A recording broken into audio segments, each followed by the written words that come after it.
Ouve, Senhor, a minha oração e inclina os teus ouvidos ao meu clamor.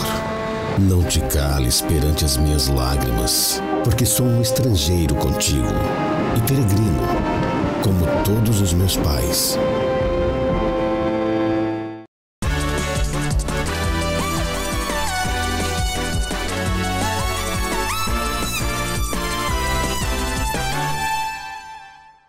Olá, boa noite, seja muito bem-vindo ao NT Sul Mais. Inspiração aos 81 anos. Você vai conhecer a história de João Inácio Fernandes Barbosa, autodidata que realizou um sonho ao concluir um projeto pessoal. Ele construiu uma gaita artesanalmente.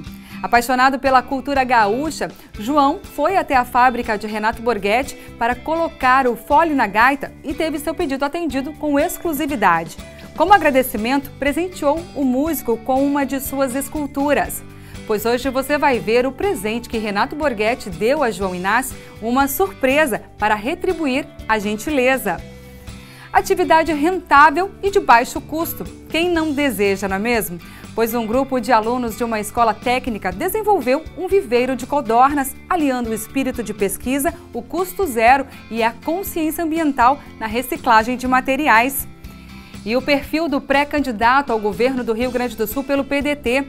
O jornalista Jairo Jorge defende regionalização e descentralização da gestão do Estado e traça um raio-x dos problemas de Cachoeira do Sul. É hoje no NT Sul Mais. Eu volto daqui a 1 minuto.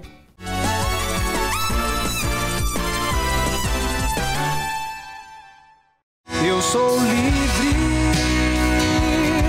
sou livre. Eu fui comprado na cruz por meu amado Jesus. Eu sou livre,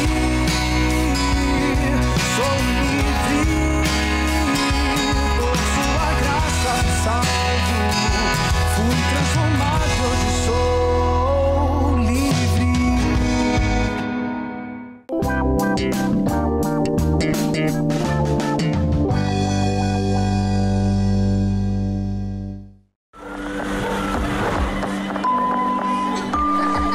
Melhor é o pobre íntegro em sua conduta do que o rico, perverso em seus caminhos.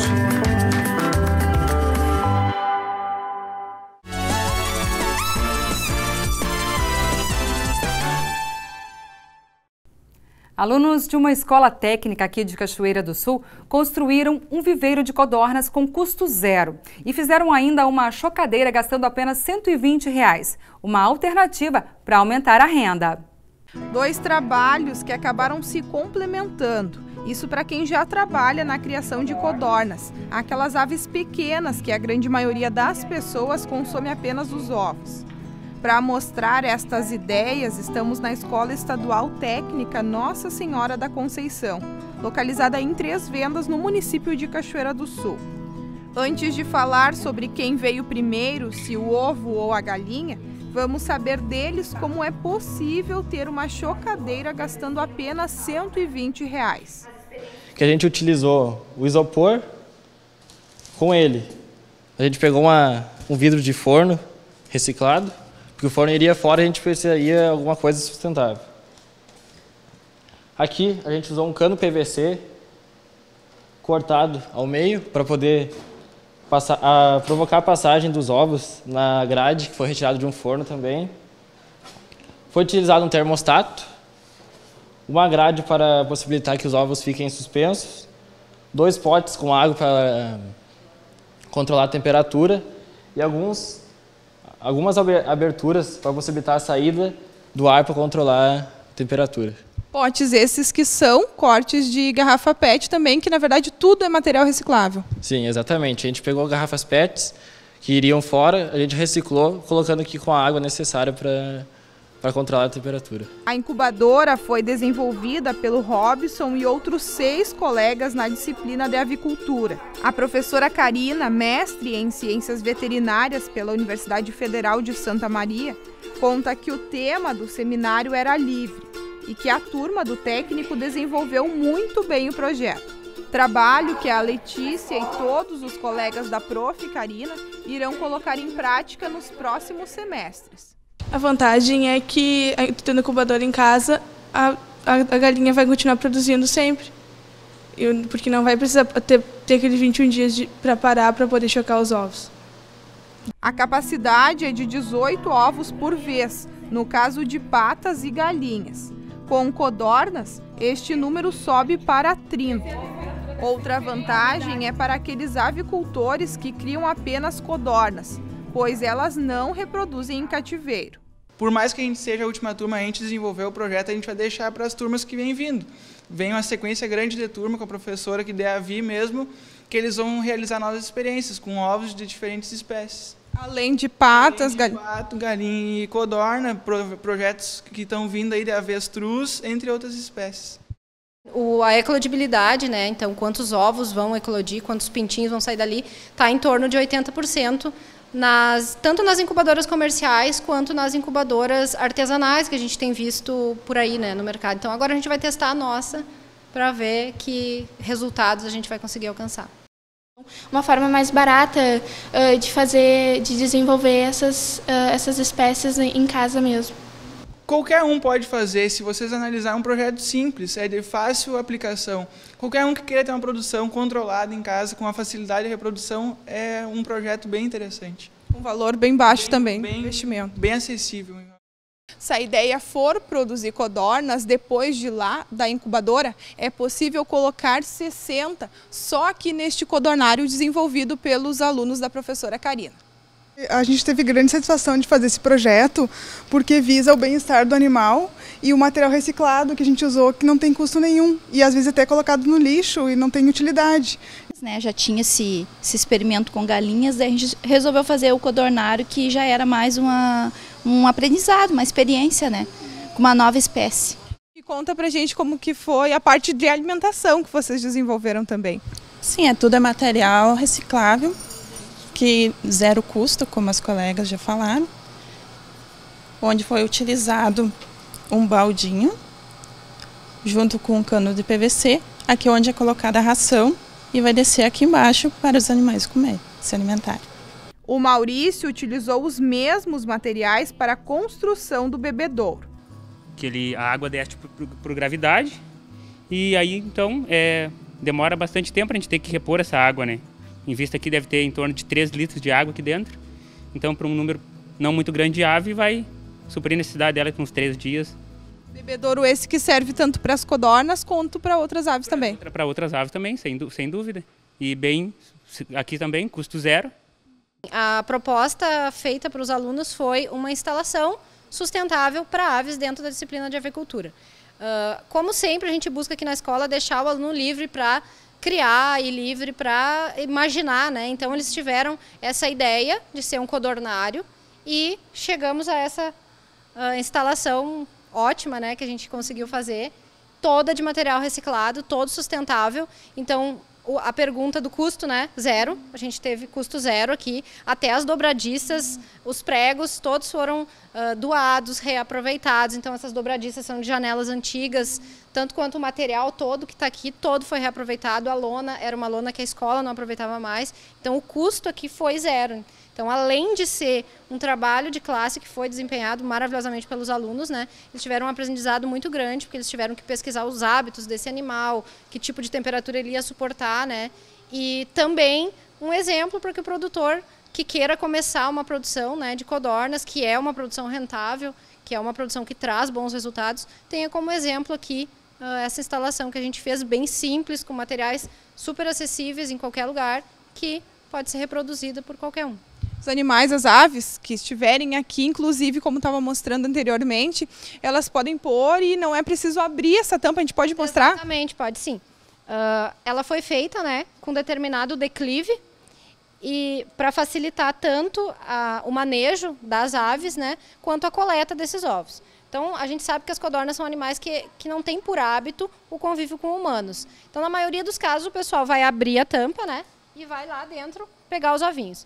No nosso caso, a gente fez com esse declive para que a pessoa que vai manejar consiga coletar os ovos aqui, sem precisar mexer com os animais, né? Então é uma maneira de facilitar o tratador e também evitar esse contato direto com as aves, né? Para facilitar o bem-estar também, que é um dos focos aqui, quando a gente trabalha com avicultura, sempre focar o bem-estar animal. E o Edson vai ajudar a gente aqui a mostrar de pertinho que os estudantes utilizaram a borracha, também material reciclado, como você falou, custo zero, para que os ovos, quando descerem com a força da gravidade, não tenham perigo de quebrar. Para não sofrer o impacto, né? Quando chegasse aqui, se a gente fizesse isso aqui tudo de madeira, na hora que o ovinho caísse ali, ele poderia quebrar, né? Então, como a gente tem a incubadora também, que a gente já mostrou, que é um projeto de tirar os ovos daqui, colocar lá para incubar. Então, a gente quer aproveitar esses ovos, não pode estar quebrado, não pode estar danificado. A borracha, ela serve como um meio de absorver o impacto, né? Para executar este viveiro com capacidade para 60 codornas, os estudantes utilizaram aproximadamente 40 garrafas PET, madeiras de descarte, telas de metal de uma antiga parabólica, lona, bambu, dobradiças e pregos, também reutilizados. Tá aí a ideia, então, para outras pessoas poderem fazer em casa. Sim, sem sombra de dúvida, né? Não tem dificuldade nenhuma, a gente está vendo aqui que é simples, é só colocar a criatividade em prática.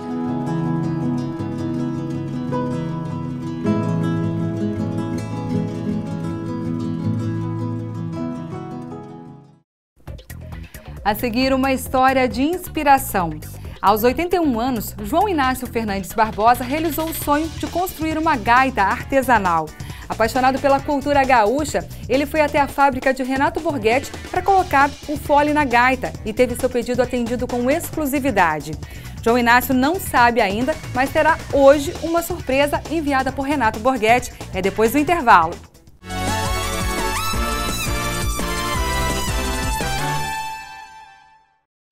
Faça parte do Anjos da Esperança. Conheça agora algumas formas de doar e colabore com a Novo Tempo.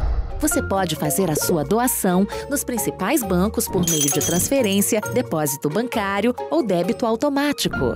Mas atenção, porque em alguns bancos é preciso autorizar o débito automático em sua agência. E no caso de transferência ou depósito bancário, é fundamental que você nos avise sempre que doar. Sua doação também pode ser feita com cartão de crédito de diversas bandeiras. Mas, se ainda preferir, faremos a entrega do boleto registrado em sua residência. Em qualquer forma de doar, o valor quem define é você. E pode ser doação única ou mensal. Escolha sua forma de doar e ligue para 0 Operadora 12 21 27 30 30 ou escreva para anjosdaesperanca@novotempo.com. Sou Anjo, sou Novo Tempo. Chegar aos 81 anos de vida com saúde é um privilégio. E se mesmo com o avançar do tempo a pessoa seguir produzindo, planejando e tendo motivações, mais especial ainda essa pessoa se torna. E é justamente um personagem com esse perfil que destacamos e apresentamos a partir de agora para você. O múltiplo João Inácio Fernandes Barbosa, que construiu artesanalmente uma gaita de 8 baixos e contou com um padrinho muito especial para finalizar o projeto. Veja só. Já há algum tempo eu estive aqui neste mesmo endereço fazendo uma reportagem mostrando o trabalho artesanal de um senhor que foca muito as suas obras em lidas campeiras. Ele produz cavalos, produz vacas, produz, enfim, retrata paisagens rurais através de esculturas de cerâmica. Mostramos esse trabalho, vocês podem recordar aí nas imagens.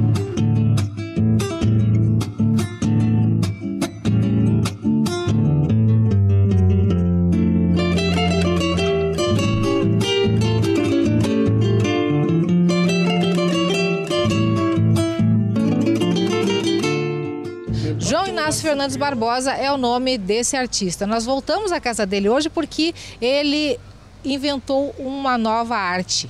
Realmente uma arte. Desta vez ele produziu uma gaita de 8 baixos. É o que nós vamos apresentar para vocês.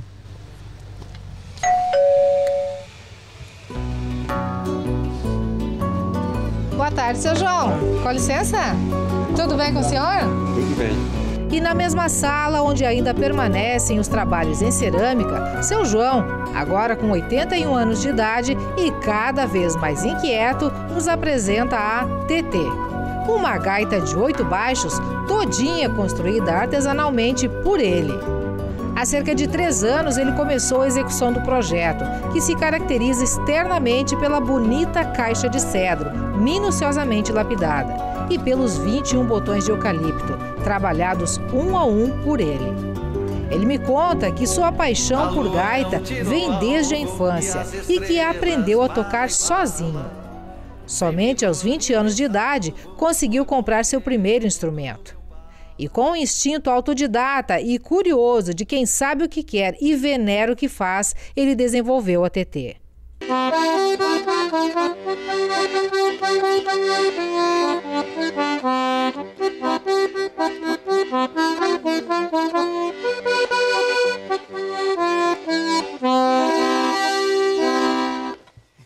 Qual é o seu sentimento, seu João, quando toca essa gaita feita pelo senhor 100%?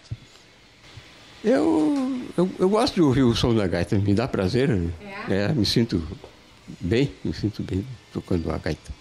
Tocar numa gaita que o senhor produziu, que o senhor fabricou, elaborou ela? Mais ainda, mais prazer eu tenho. Mais prazer eu tenho. Por que o senhor pensou em construir uma gaita? Qual foi a origem desse projeto? Porque eu tenho paixão por gaita.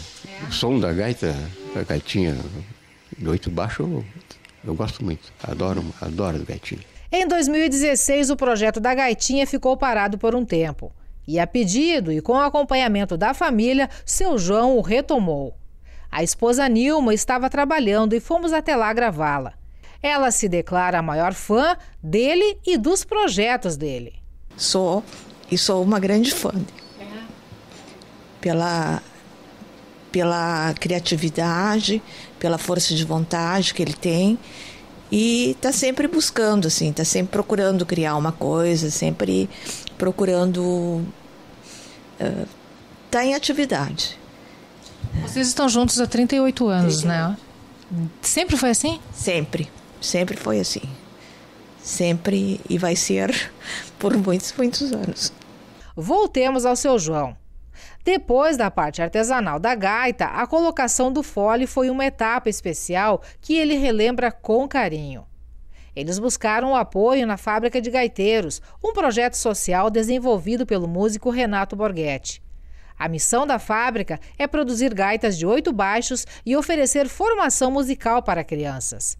Existem oficinas em 10 cidades do Rio Grande do Sul e de Santa Catarina.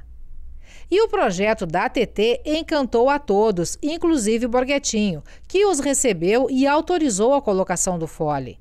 Seu João presenteou com uma escultura em cerâmica, miniatura do próprio músico tocando gaita. Quando o senhor se deparou lá com o Borghetti, que entende bastante do métier, que ele viu o seu projeto aí, aprovou, aplaudiu, como é que o senhor se sentiu? Fiquei muito contente. Fiquei satisfeito e muito contente. Fizemos contato com Renato Borghetti, relembrando o caso. E não precisou muito para ele recordar e aceitar gravar um vídeo, inclusive com o presente que ganhou compondo o cenário. Olha aí, seu João. Bueno, uma oportunidade, eu estava na Barra do Ribeiro, ali na Fábrica de Gaiteiros, e chega um senhor com a sua família, se apresentou de Cachoeira, o seu João, e perguntou se ali era a Fábrica de Gaiteiros, um projeto que a gente tem, que fabrica gaitas. Essa aqui é uma das gaitas que a gente fabrica lá no projeto. Se ali era a Fábrica de Gaiteiros, porque ele tinha começado a fabricar uma gaitinha de botão e tinha dado uma empacada assim, em algum detalhe, queria tirar algumas dúvidas, e aí eu disse, não, é aqui mesmo a fábrica. Ele conheceu e aí trouxe uma gaitinha um pouquinho menor talvez que essa, me lembro escrito na frente TT, e tava ali, era uma gaita realmente. Aí empacou um pouquinho na parte do fole, um pouquinho na parte de mecânica, e eu chamei o Rogério, que é o nosso luthier, e mostrei. E a ideia do seu João era que a gente desse o caminho das pedras, alguma coisa, e não, a gente vai ajeitar alguma coisinha que realmente tem, mas eu acho que é importante manter essa ideia de fabricação própria, né, do seu João. Ele que teria que manter o projeto dele e a parte de som, que é o mais importante. Então a gaita ficou ali com a gente um pouquinho para a gente dar essa ajustada em algum detalhezinho, mas sem mexer em nada na estética, sem mexer em nada na carcaça do que o seu João fez.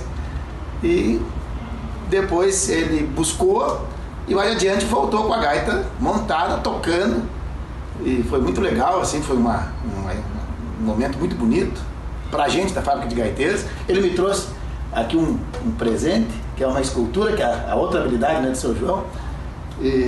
Então eu achei muito legal, muito pura essa iniciativa de coração mesmo. Nosso projeto é voltado para crianças de 7 a 15 anos, com aulas gratuitas, as gaitas vão para a criançada, mas eu senti no seu João esse espírito de criança, esse espírito, né, de querer fazer coisa nova. Então, por isso que a gente também se interessou e procurou ajudar ao máximo, né, o seu João. Então, eu tenho certeza que a TT deve estar dando muita alegria para a família, para ele, seu João, para todos os amigos, familiares, e tenho certeza que em Cachoeiro o pessoal já deve também ter escutado um vaneirão, um shot, uma rancheira.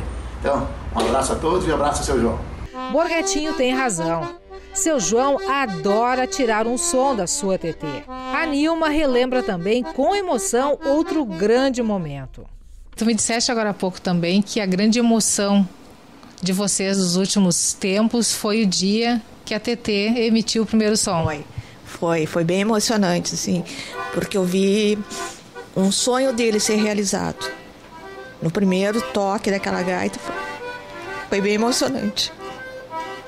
Foi só o começo, pelo jeito, de uma nova etapa para ele, né? Porque a TT virou uma relíquia a mais. Virou, assim, ele é muito orgulhoso, sabe? Ele tem orgulho do que ele fez, ele gosta de mostrar, ele gosta.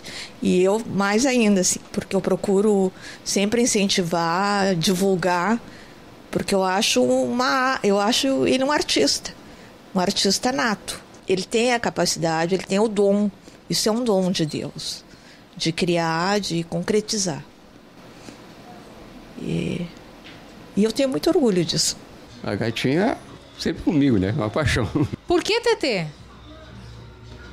Eu me lembrei que o meu apelido é TT, foi eu que fiz a gaita, aí botei.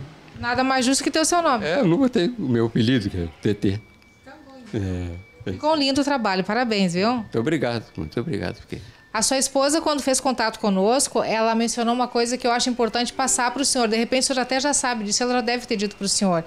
Que ela estava nos contando desse seu projeto, né, acha que merece destaque, e que ela se orgulha muito do senhor por tudo que o senhor faz, pela sua motivação, pelas ideias que o senhor tem.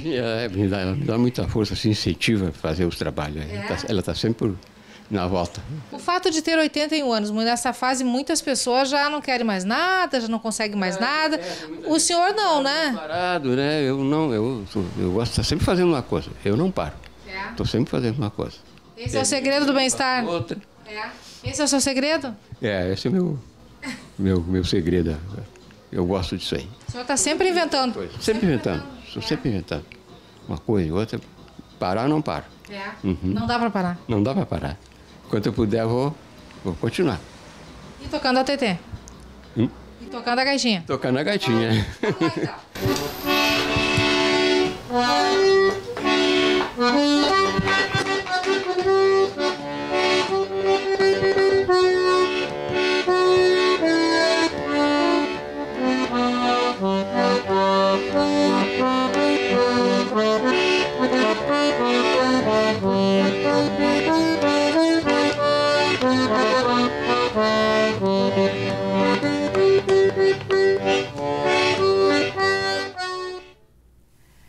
E a seguir, o perfil do pré-candidato ao governo do estado pelo PDT, o jornalista Jairo Jorge defende a descentralização e a regionalização da gestão do estado e traz um raio-x dos problemas de Cachoeira.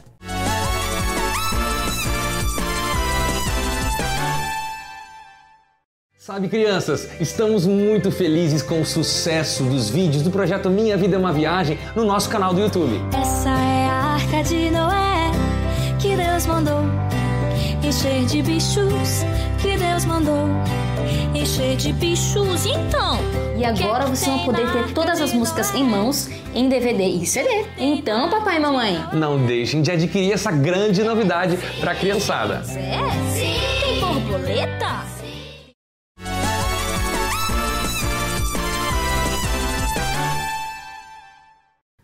O jornalista e pré-candidato ao governo do estado do Rio Grande do Sul, Jairo Jorge, bateu um papo com o repórter João Paulo.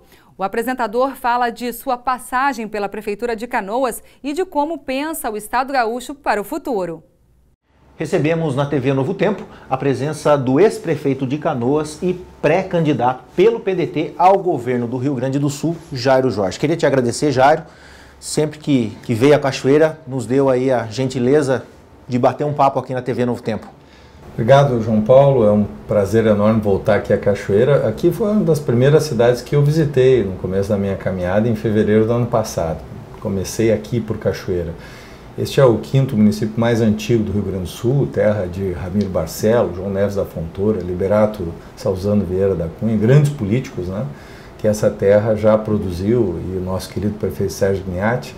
Então é uma honra para mim poder voltar aqui, a terra de Marlon Santos, né, que é o nosso presidente da Assembleia, e poder discutir aqui com os cidadãos e cidadãs de Cachoeira do Sul as soluções para o Rio Grande do Sul, né, debater ideias, propostas, para que a gente possa retirar o nosso estado dessa crise profunda que nós estamos vivendo.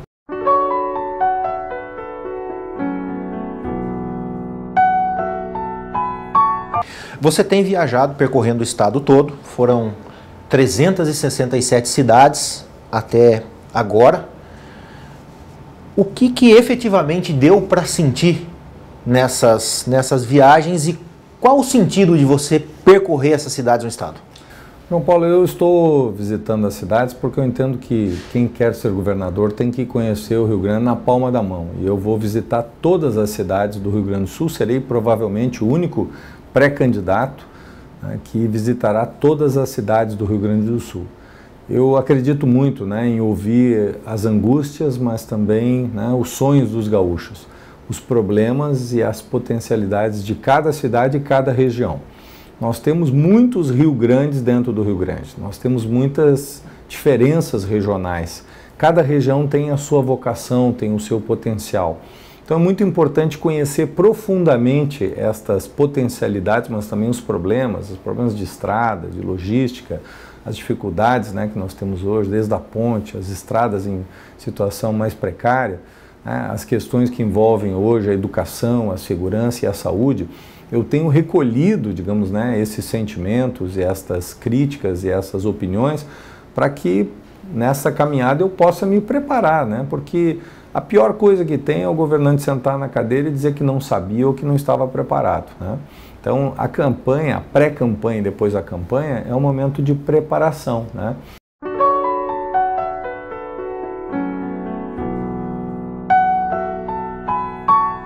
Eu estou plantando uma árvore também em cada cidade. Isso tem um gesto, né? Eu sempre digo, João Paulo, que só planta uma árvore quem acredita no futuro, né? Quem não acredita no futuro não planta árvores. A gente não planta para a gente, né? A gente planta, né, para os filhos dos filhos, né?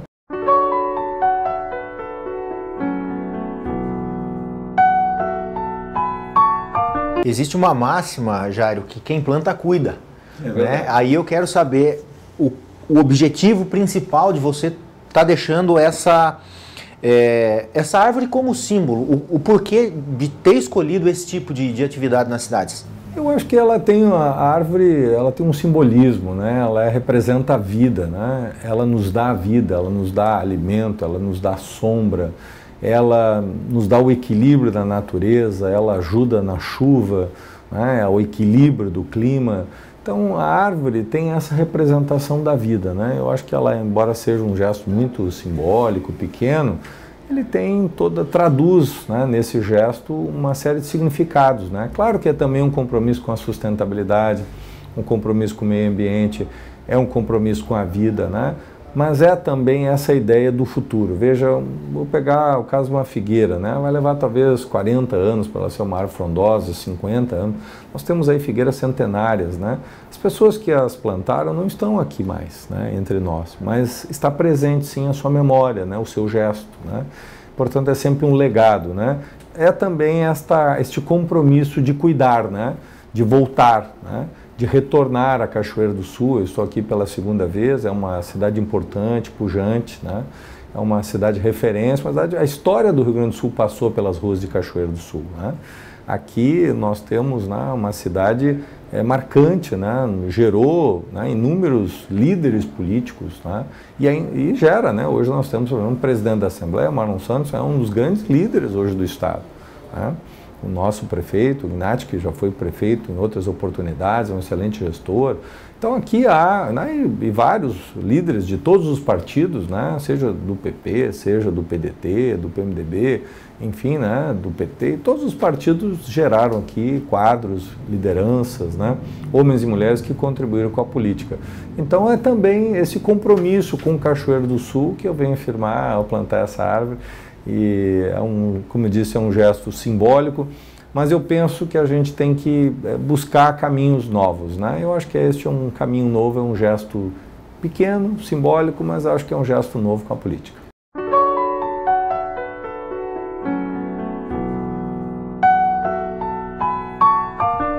Olhando para esses muitos quilômetros que você já percorreu do estado, isso aí de certa forma, é custoso, gera uma despesa. Hoje, quem é que custeia essa caravana que você promove nas cidades? Veja, eu já rodei 85 mil quilômetros, né, João Paulo? Eu até não ser escolhido, eu fui escolhido só em 5 de outubro, né? Então foi o Jairocínio até 5 de outubro, eu que banquei, né? Eu sou jornalista, eu trabalho, eu não estou em nenhum cargo público, eu vivo da minha profissão, eu tenho meu programa, né?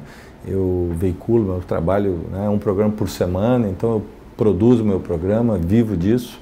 Tenho muito orgulho. Político não é profissão, né? Político, ele é uma missão, ele é uma vocação. Eu sou jornalista, sou radialista, tenho muito orgulho da minha profissão. Eu venho de uma família humilde, né? Meus pais são operários, eu sou o primeiro a chegar na faculdade e eu escolhi o jornalismo, né? Eu, quando jovem, tinha até outras opções, mas eu fiz a escolha do jornalismo porque eu sempre me apaixonei pelas palavras, né? Eu acho que o jornalista tem esse papel, né, de contar a verdade. Então essa é a minha profissão, eu vivo disso, né? A partir de 5 de outubro, claro, aí à medida que eu me transformei num candidato oficial, né, o pré-candidato do PDT, aí o PDT tem me apoiado, tem, né, coberto os custos de deslocamento, de viagem, na medida que eu já sou pré-candidato, então o partido tem essa missão, né?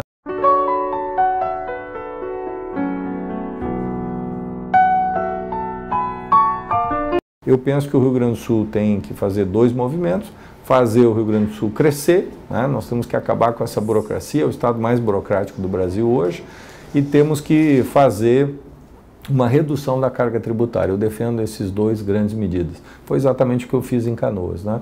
Eu desburocratizei, levava 4 meses para abrir uma empresa, reduzimos para 48 horas, e reduzi os impostos com uma lei nova chamada Lei do Gatilho, a primeira do Brasil, que quando aumenta a arrecadação real, dispara o gatilho e diminui a alíquota, ou seja, se aumentou real a arrecadação este ano, o ano que vem nós vamos pagar menos impostos, que deveria ser sempre, né?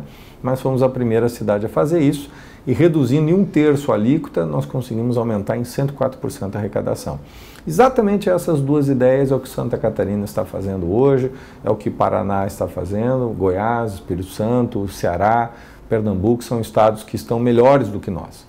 Então nós temos que aprender com quem fez, né, e fazer o Rio Grande do Sul crescer. E ao mesmo tempo nós temos que reestruturar o Estado, né, que é isso que eu defendo, um novo Estado, um Estado mais leve, mais enxuto, mais resolutivo, que o cidadão esteja em primeiro lugar, o cidadão tem que estar no centro. E que esse Estado possa fazer funcionar bem o que existe. As pessoas não estão interessadas se o Estado é grande demais ou pequeno demais, eles querem que o Estado funcione. Isso significa oferecer, João Paulo, 3 coisas fundamentais: educação de qualidade para os nossos filhos e netos, saúde resolutiva para a nossa família e segurança efetiva para a comunidade.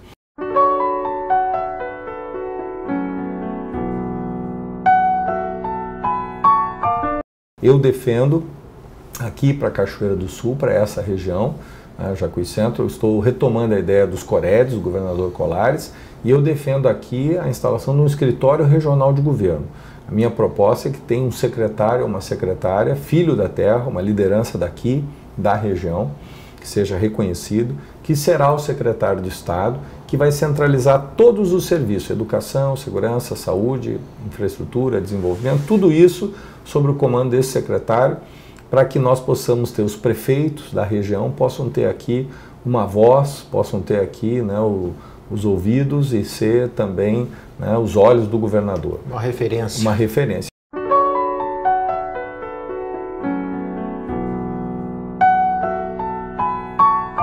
Existe um estigma de que o político sempre está distante da população. Né? Existem ações que fazem com que todo esse mecanismo do executivo se aproxime da população e, consequentemente, as pessoas também fiquem por dentro de tudo que está acontecendo no Estado, nas prefeituras. Né? É correto o que tu diz, eu vejo que as pessoas têm que fazer parte da solução e não do problema. Hoje a gente só faz parte do problema, o cidadão, né? E nós temos que ter mecanismos novos. Eu fui criador dessa proposta, hoje tem várias prefeituras que estão fazendo isso no Brasil. Ganhamos prêmios internacionais, 2 prêmios internacionais por causa desse projeto, que realmente foi inovador, Prefeitura na Rua, Estar aos Sábados. E eu acredito nesse contato direto, né? Eu acho que é uma nova forma de governança, de regionalização. Nós temos que acabar com essa coisa do Rio Grande do Sul, ainda provinciana, de que a capital manda e o interior obedece. A riqueza, né, o trabalho, o esforço do povo está aqui em Cachoeiro do Sul, não está lá em Porto Alegre. Então nós temos que valorizar. Essa é uma região que precisa de políticas regionais. É uma região que obviamente perdeu população, principalmente jovens, né? Veja, nós perdemos 22% da população até 14 anos e crescemos 23% da população acima de 65 anos.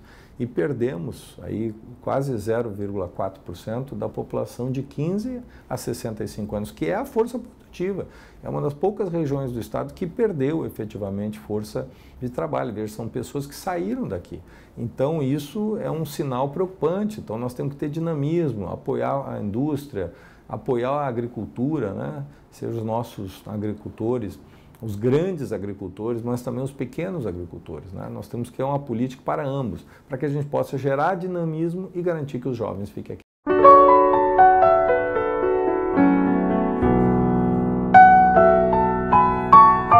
Nesse 1 ano, deu para diagnosticar o que é que o Jairo Jorge, caso eleito governador do estado, vai trabalhar com prioridade aqui no município?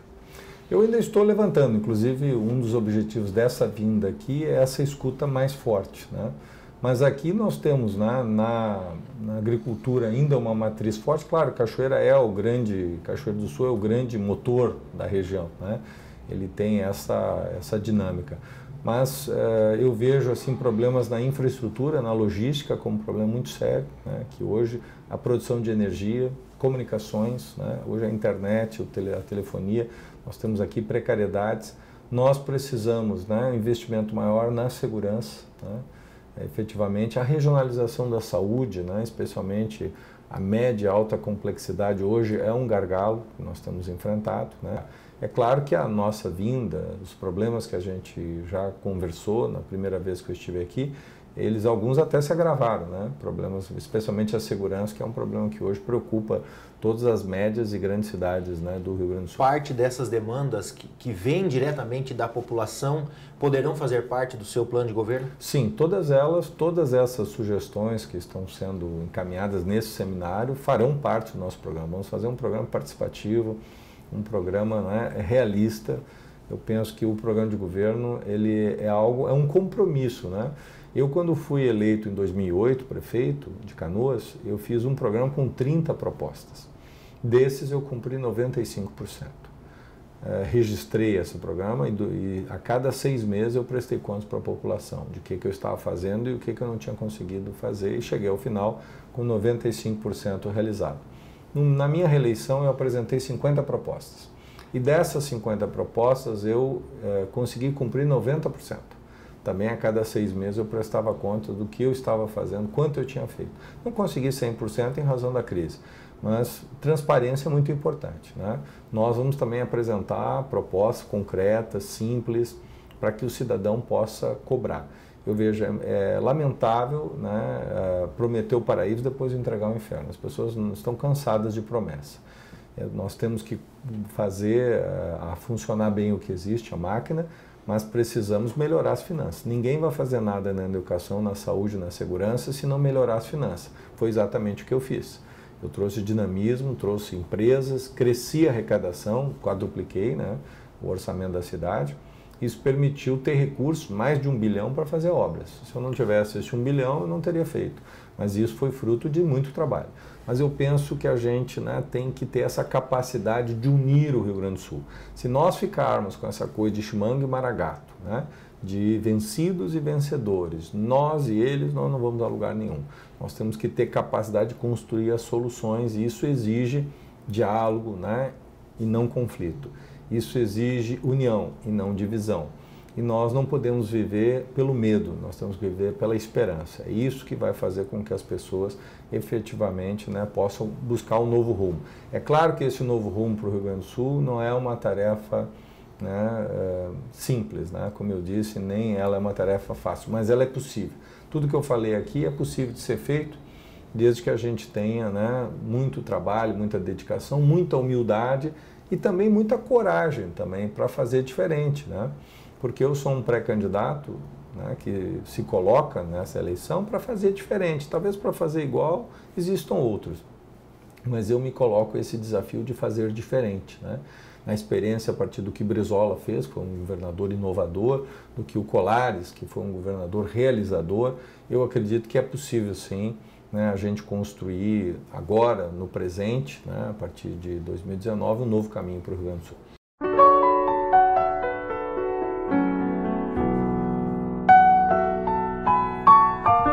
Marlon Santos, ser do teu partido e hoje ser a referência na Assembleia Legislativa como presidente, isso pesa na tua campanha? Muito. Ele é um dos grandes nomes, um dos grandes líderes, né, do Rio Grande do Sul. Eu tenho uma profunda admiração pelo Marlon, né, pela sua história, pela sua inteligência, sem dúvida uma das grandes cabeças, um dos grandes nomes do Rio Grande do Sul, né, um homem com uma sensibilidade e uma inteligência fantástica, né.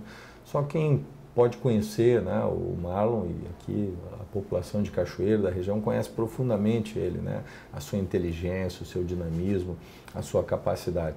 E eu fico muito feliz, né, que ele esteja assumindo talvez um momento tão agudo do Rio Grande do Sul, com a sua serenidade, com o seu diálogo, com a sua mão estendida, né, ele está construindo caminhos para o Rio Grande do Sul. Acho que é a pessoa certa no lugar certo, né? E ele é um dos grandes nomes do PDT e é um privilégio para mim estar ao lado dele, né? E estive na posse dele, né? Foi uma honra para mim poder estar lá, né? E com certeza ele vai fazer diferença como presidente da Assembleia.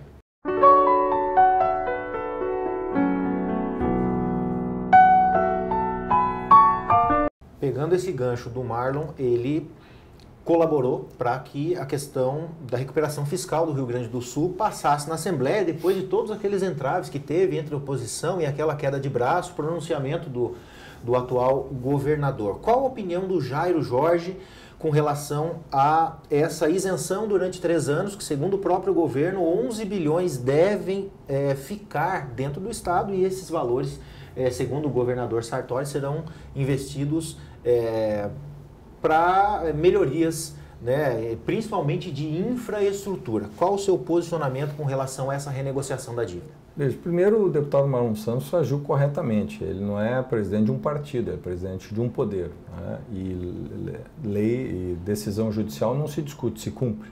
Havia uma decisão judicial para suspender, foi suspenso. Essa decisão foi alterada, determinando a continuidade, ele fez. Então, ele agiu totalmente, de forma correta, com isenção, né? Ele não está lá para atender interesses de uma parte, ele está lá para atender os interesses do Rio Grande. Então, ele agiu absolutamente correto. Nós, do PDT, temos divergências. Veja, nós entendemos e somos favoráveis à renegociação, mas somos contrários a essa proposta. E nós não podemos enganar o cidadão com relação a isso. Isso dá um alívio nos próximos 3 anos, mas vai matar o Rio Grande do Sul nos próximos 10 anos. Ele vai asfixiar o Rio Grande do Sul no futuro. Veja, quais são os problemas dessa proposta? Primeiro, o próximo governador, se isso não for alterado, é claro que se for a vontade de Deus e a vontade dos gaúchos, se eu for eleito governador, eu revisarei essas cláusulas, né? Eu sentarei com o futuro presidente da República e revisarei essas cláusulas. Porque uma das cláusulas estabelece que quem manda não é mais o governador, Quem decide o que vai ser feito será um triunvirato, né? Composto por 2 técnicos do Tesouro Nacional e um da Fazenda. Isso é lastimável, não será, imagina, o Tesouro Nacional que vai decidir o que vai ser feito no Rio Grande do Sul, isso não é positivo. Há um segundo elemento que nos preocupa, que é a questão da Brigada Militar. Veja, hoje o efetivo da Brigada Militar está em 15.800 brigadianos. Em 1991 era de 29.900.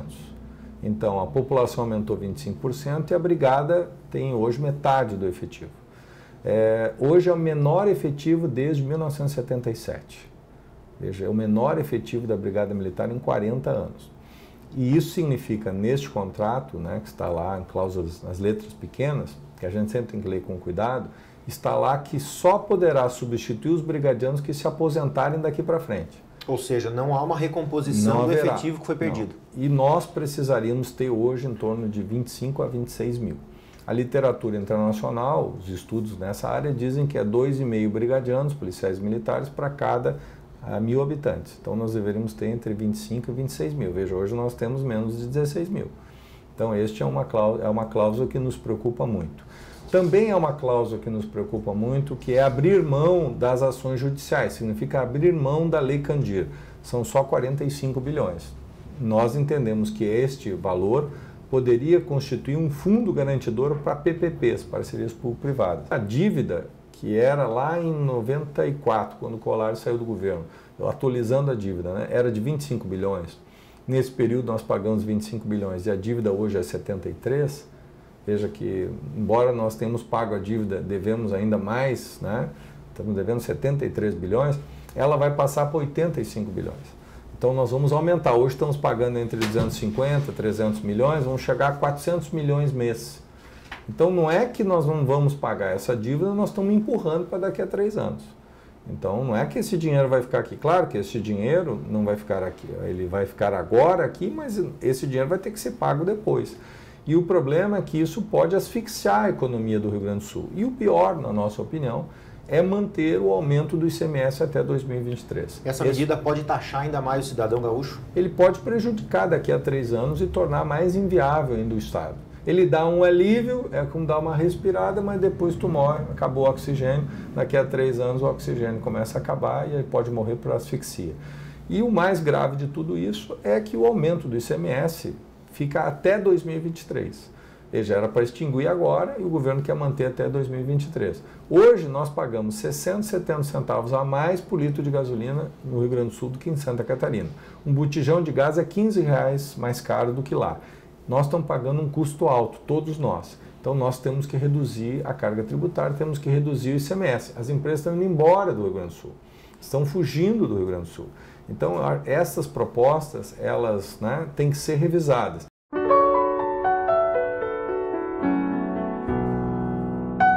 Eu defendo, sim, né, que nós temos que renegociar com o governo federal, mas de forma altiva, de forma soberana. Eu penso que assim como o Brito ele acabou sendo submisso ao Fernando Henrique Cardoso, aceitando aquelas regras, né, o Tarso acabou também tendo uma relação subalterna com a Dilma, o Sartori neste momento está de forma também submissa, de joelhos ao Temer. Nós temos que unir o Rio Grande do Sul em primeiro lugar. Veja, não é o governador sozinho que deve negociar, ele tem que liderar todos, inclusive a oposição, todos juntos, unidos, para que o Rio Grande do Sul, de pé, possa construir um novo patamar de negociação. Todos os estados fazem isso e tem êxito, só nós que ficamos, né, nos dividindo. Eu penso que o governador deveria ter chamado as forças políticas, os pré-candidatos, não agora, no final, para votar uma proposta que já estava decidida. Mas por que não chamou lá no início, quando começou a renegociação? Vários partidos já tinham, nós mesmos já tínhamos pré-candidato, por que não chamou para dizer, ó, vamos nos unir em nome do Rio Grande? Mas vamos unir em cima de uma proposta que é discutida, não algo que vai trazer um malefício, né?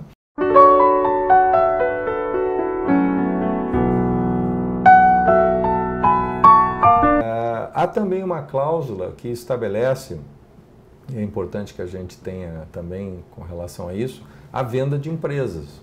Claro que isso é uma questão que, a nossa opinião, quem tem que decidir se a CE, a CRM ou o Sulgás vai ser vendida ou outra empresa é o cidadão. Eu acho que se o cidadão tomar essa decisão através do plebiscito, nós vamos acatar essa decisão. Você Agora, defende o plebiscito? Eu defendo o plebiscito. Eu acredito que este é o caminho. Aliás, quem colocou o plebiscito foi o Vieira da Cunha, né, enquanto deputado estadual, na Constituição do Estado. Ele previu esse dispositivo e nós entendemos, porque nós somos o dono da empresa. Imagina alguém chegar na nossa casa e vender a casa sem o nosso consentimento, né? Os gaúchos são donos dessas empresas.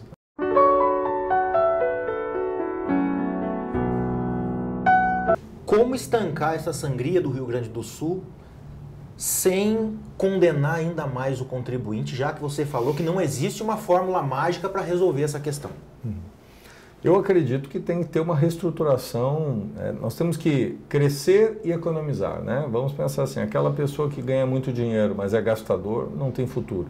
Agora, aquele que é sovino, é econômico, mas é vagabundo, não trabalha, também não tem futuro. Nós temos que fazer o Rio Grande do Sul crescer e economizar, as duas coisas juntas. Austeridade e crescimento, né? Não uma contra a outra, as duas coisas juntas.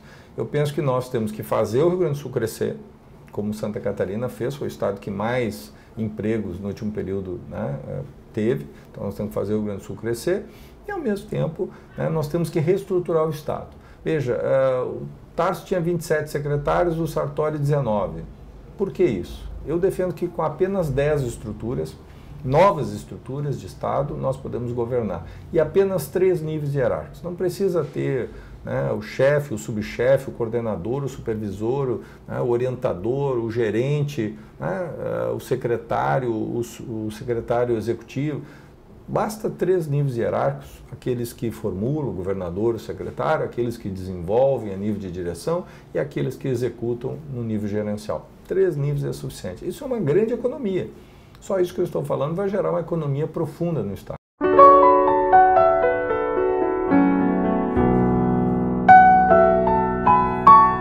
Isso passa pela reformulação com relação à extinção das fundações que ora foram defendidas pelo governo Sartori? Eu acho que o governador Sartori, ele poderia ter feito um jeito diferente. Eu faria de um jeito diferente, com muito mais resultado, né? Criaria uma única agência de inovação, criando convergência, exigindo metas, cortando cargos em comissão, né? Não vejo muito sentido um cientista ser comandado por um cargo em comissão, um CC, né? Então, são coisas que poderiam ser feitas um pouco diferentes do que ele fez. Reestruturar o Estado, isso é necessário, mas não na medida que ele fez, porque eu, por exemplo, vejo que é um dano, por exemplo, fechar uma FE. É um órgão que é muito importante de estatísticas, de dados, para que a gente possa conhecer o futuro, né? Bem como em áreas de inovação, que fazem pesquisa, que são importantes para o Rio Grande do Sul, né? Nós tivemos ali várias áreas de pesquisa que foram fechadas, mas é preciso reestruturar. Talvez órgãos que deveriam ser extintos não foram, e órgãos que deveriam ser talvez agrupados numa nova estrutura mais leve foram extintos. Então, é preciso saber o que se quer. Para quem não tem norte, qualquer lugar é lugar, né? Para quem não tem rumo, qualquer lugar é lugar, não tem destino certo. Então, nós temos que ter um destino certo, nós precisamos saber o que queremos fazer.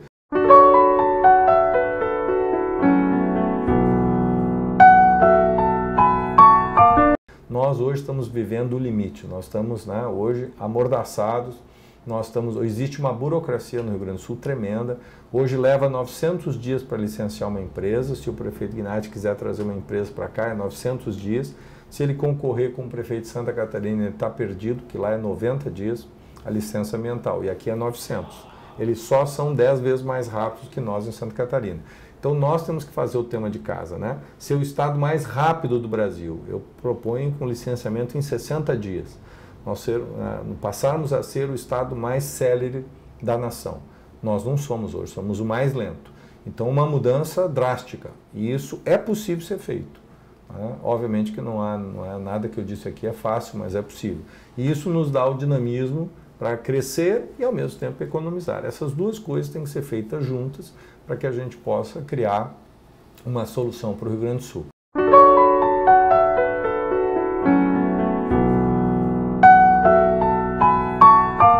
A vida pública, a vida de um ente público tem bônus e tem ônus. Você, quando prefeito de Canoas, teve um problema com relação à merenda e hoje responde um processo na justiça por improbidade administrativa. Qual a situação desse processo hoje e qual o teu posicionamento se isso for usado contra você numa numa campanha, num período de campanha? Veja, João Paulo, qualquer gestor que seja competente ou que seja realizador, sempre vai ter questionamentos pelo que fez, né? Quem não fez nada não tem nenhum questionamento. É importante deixar bem claro o que é esse processo que hoje está sendo feito, né? Esse processo já foi colocado 3 vezes no Tribunal de Contas e eu venci as 3 vezes. Foi para a Justiça Federal não acolheu. A oposição, depois de 4 tentativas, foi novamente. Obviamente que houve uma ação liminar. Eu estou recorrendo a essa decisão de primeira instância, respeito muito tanto o Poder Judiciário como o Ministério Público, mas eu estou buscando a reversão. Por quê? Porque lá em 2013 nós tínhamos 2 empresas que contratavam 450 funcionários para cozinha e limpeza de escolas. A merenda quem faz é a prefeitura, não era uma empresa. Mas essa mão de obra trabalhava, né? Durante o ano inteiro tivemos muitas dificuldades, não pagaram salário, não pagavam vale alimentação, não pagavam, né, o vale transporte. No final do ano as empresas quebraram. Eu consegui uma autorização da Justiça para a prefeitura pagar direto o salário. E aí, no início de janeiro, né, nós contratamos uma nova empresa para absorver as 450 cozinheiras e serventes, para que no dia 2 de fevereiro, 1º de fevereiro, quando começou as aulas na educação infantil, são 8 mil crianças, e na educação, ensino fundamental, com 30 mil crianças, são 80 escolas, nós tivéssemos merenda, cozinheiras para cozinhar as merendas e preparar as merendas e serventes para limpar. Ao mesmo tempo, abrimos uma nova licitação. A oposição judicializou, foi 3 vezes no Tribunal de Contas, eu consegui vencer isso, fizemos a licitação. Levou 1 ano para terminar a licitação, 14 meses. Quando terminou a licitação, ganhou a empresa com menor preço. Não é coincidência que a empresa do menor preço é a mesma que ganhou as outras licitações emergenciais. Veja, qual é o erro nisso? Não há erro nenhum. O erro seria eu deixar 30 mil crianças no ensino fundamental, 8 mil da educação infantil, sem merenda e sem limpeza de escola por 1 ano. Porque eu fui um prefeito que cuidou das crianças, aí foi apontado porque eu fiz a contratação emergencial. Mas o que criança não é emergencial? Cuidar da saúde da criança, da família, não é emergencial? Então é claro que hoje toda pessoa que faz, que é realizadora, acaba muitas vezes, como eu disse, né? Quem não fez nada, obviamente não tem apontamento, não tem nada.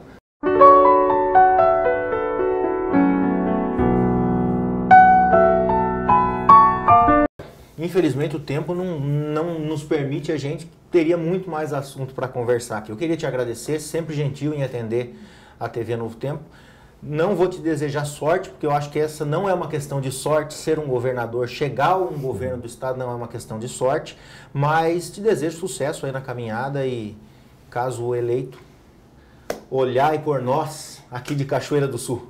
Eu agradeço muito aqui no Novo Tempo, né? É a segunda vez que eu venho aqui, é a segunda vez que eu dou a entrevista, foi praticamente a primeira entrevista que eu dei foi aqui, então é uma alegria poder voltar. E deixar o meu abraço a todo o povo de Cachoeira do Sul, essa cidade que tem tradição, uma cidade que nos orgulha, né? E com certeza, né, serão muitas vezes ainda que este ano eu estarei aqui. Então agradeço muito a oportunidade.